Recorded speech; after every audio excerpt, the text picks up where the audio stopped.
Buenas tardes, gente. Un sábado más de Memorias de Pájaro de Fuego. Hoy, 18 de julio, un feriado. Quería traer algo que recordé durante la semana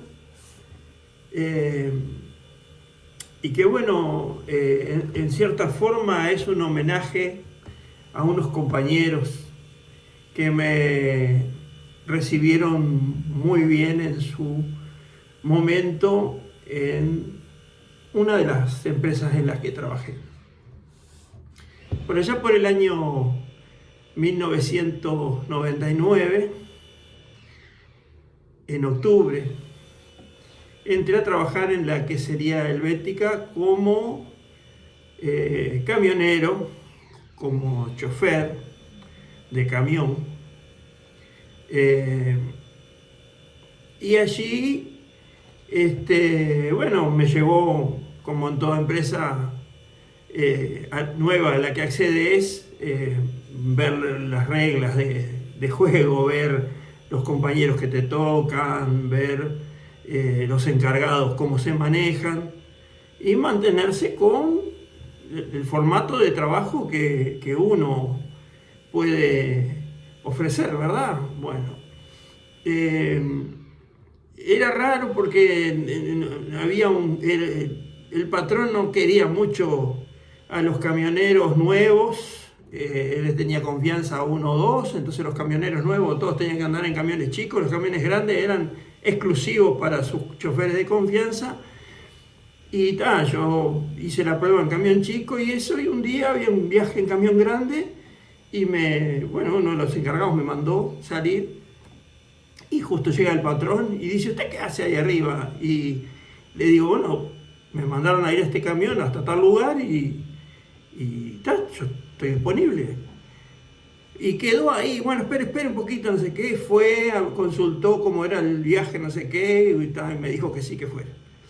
De ahí, ese camión en especial, el patrón lo había recuperado de la planta de Cardona, de una planta que ese trabajo tenía en Cardona, y lo había traído para empezar a recuperarlo. Y al final me terminó encargando a mí que fuera buscándole lo que le faltara y se lo fuera pidiendo al mecánico. Bueno, en principio ese camión, que es un Mercedes 1318, para los que no saben, con triple eje, para los que sabemos, doble eje, nos referimos a la parte de carga.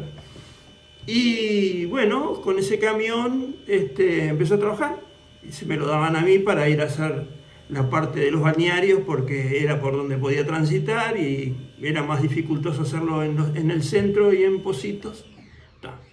Con el tiempo, ese camión era el que iba hacia los viajes a Cardona y yo me subí a ese camión para empezar de noche a hacer los viajes a Cardona.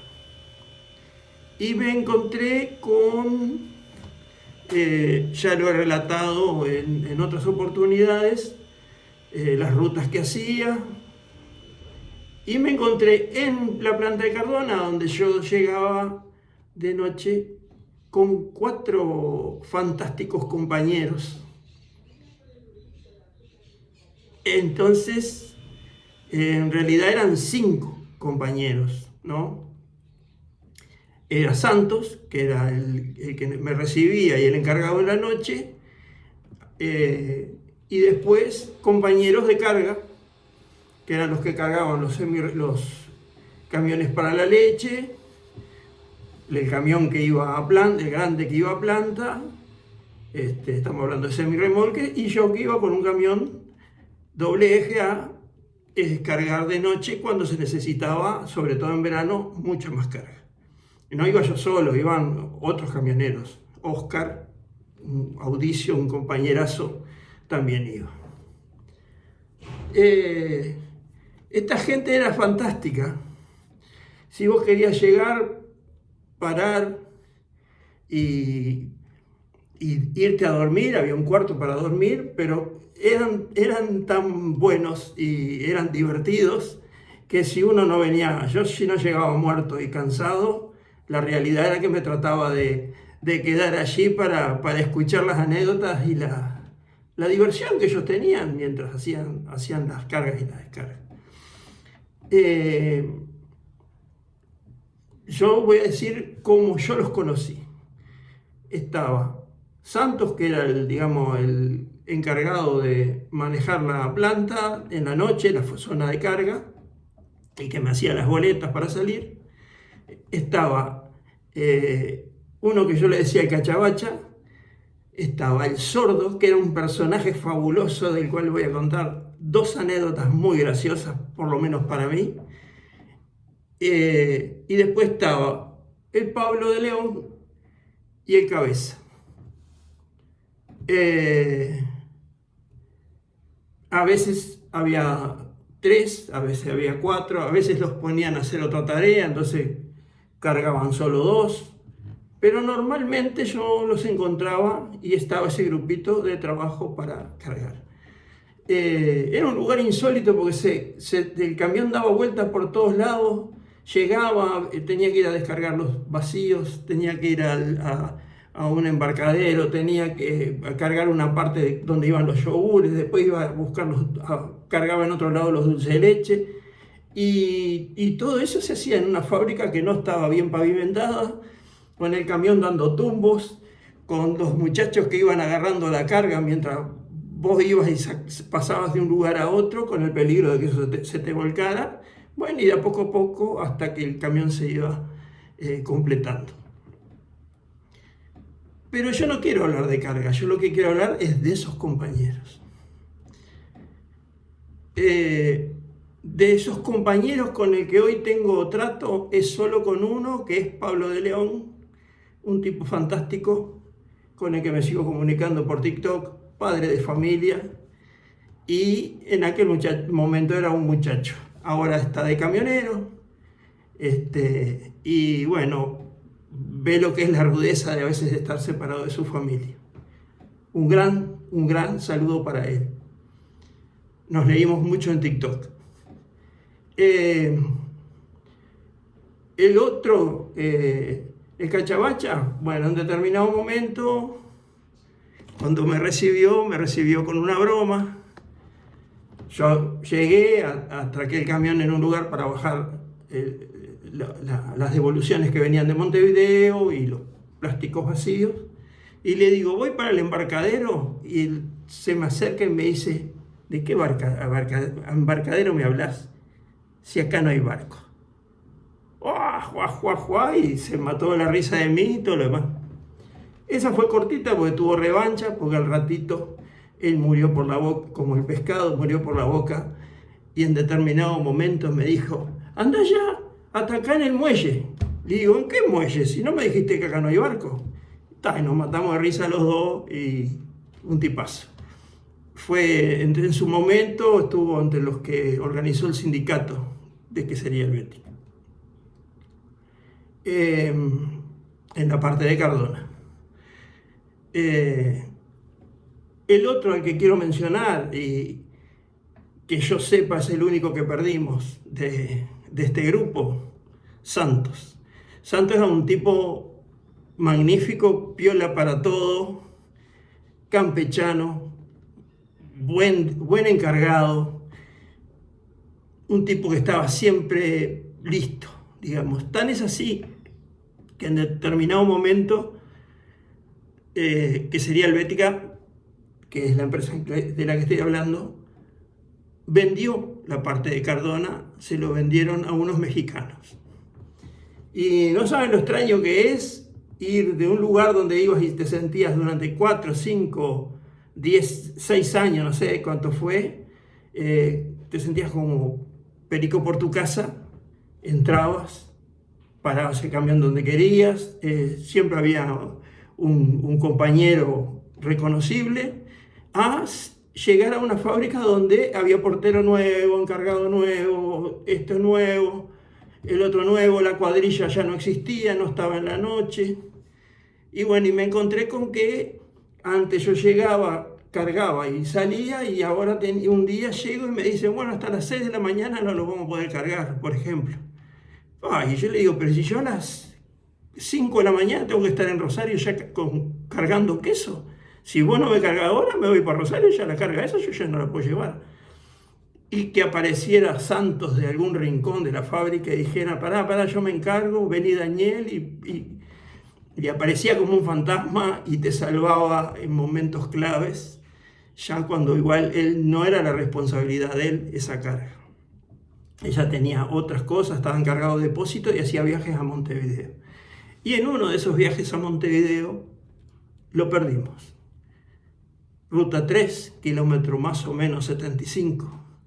Se duerme en su camioneta de viaje a Montevideo, se sale de senda y choca en la cuneta contra una entrada de una fábrica o de una estancia que había ahí, y fallece. Vaya mi más entrañable recuerdo para un gran tipo y una gran persona. Y me queda, bueno, Cabeza también consiguió de camionero y se fue de la planta. Él, a veces cuando nosotros decíamos que íbamos a dormir, él era el que se subía al camión y lo atracaba por todos lados, haciéndonos la gauchada. Y digamos que fue como aprendió como camionero, y después pudo realizar su sueño de irse a trabajar al volante de una de estas máquinas. Y me queda el sordo, para terminar. El sordo, cada vez que yo fui a Cardona, después de que la planta ya no era nuestra me refiero de que sería Helvética, donde estuve 20 años trabajando, el sordo era un tipo muy particular. Le tomaban el pelo todo el día. Y él respondía con diversiones, pero cuando te distraía, él era peor que lo que habían sido con él. Y cada vez que yo iba a Cardona, me ofrecía su casa para irme a quedar. Venía a quedarte a casa, no seas nabo, me decía, y yo prefería quedarme en el camión y no molestar a nadie. Pero el ofrecimiento de él estaba siempre. Quiero contar 2 anécdotas chiquititas del sordo. Él, en Cardona se organizaban excursiones para venir a Montevideo, por diferentes motivos, no sé. En una de ellas se organizó una excursión para venir a ver a la selección uruguaya, no sé si una eliminatoria o un campeonato, o me refiero a un amistoso, no sé, pero se organizó una. Y en ese momento ya Montevideo tenía mucha mala fama, estoy hablando hace 15 años atrás, más o menos, o 20 tal vez. Ya Montevideo tenía mucha mala fama de que estaba lleno de chorros. No había tanta gente en la calle, pero sí de que había mucho chorro. Entonces salen del estadio un grupito de 4 o 5 personas y aparece un manguero de los tantos que hay en Montevideo, que te manguean una moneda para comer, o te manguean una moneda para el ómnibus, o te manguean una moneda para cualquier cosa. Y el sordo, pensando que era un ladrón, paró al grupo y le dijo, esperen, quédese quieto, de esto me encargo yo. Y fue el tipo y le dice, ¿qué querés vos? Y le dijo, no, yo quería una monedita. Y el sordo mete la mano en el bolsillo, saca 100 pesos, que hoy serían 1000, tal vez. Saca 100 pesos y le dice, tomá, pero déjanos en paz. Y se volvió hecho un héroe, y era un gurisito un manguerito que le hubieras dado una moneda de 5 pesos y se hubiera ido loco la vida. Pero él actuó así pensando que podía ser un chorro. Pero esa es la fama que tenía Montevideo ya en el interior en esos tiempos. Y hay otra anécdota que lo pinta de cuerpo entero, de una excursión que hizo cuando él era gurí. Tanto es así que todavía Fernando Morena estaba jugando en Peñarol. Año 80. 79, 81 tal vez. En aquel tiempo no había los accesos a Montevideo, se entraba por Luis Valleverres, se llegaba agraciada por el cementerio de La Teja y se tomaba agraciada Carlos María Ramírez a la izquierda y después todo derecho por agraciada. Todas las excursiones, todos los que venían por la Ruta 1 hacían este trayecto y se llegaba al Palacio Legislativo. Irremediablemente, para ir al centro, se llegaba al Palacio Legislativo. Y cuando venían en el ómnibus, llegan al Palacio Legislativo y el sordo se levanta, mira el Palacio Legislativo y dice: mamita, ¿esto qué es? Y nunca falta uno que le toma el pelo y le dice: esa es la casa de Fernando Morena. Y él lo miró la casa y dice: pavadita de casa se mandó Fernando Morena. Y el cuento se lo creyó. Y para mí lo pinta de cuerpo entero. Extraño, horrible ese tipo de gente que me trataba tan bien y que me hacía sentir como en casa, casi a 200 kilómetros o más desde mi casa. Un grupo inolvidable para mí, desde Santos y su fallecimiento, cuando tuvo la oportunidad de haber sido reconocido con un sueldo acorde por los mexicanos y dejó la vida trabajando. A este otro genio que era el sordo, que siempre estaba dispuesto, siempre estaba predispuesto y siempre tenía una salida muy, muy, muy divertida. Memorias de Pájaro de Fuego.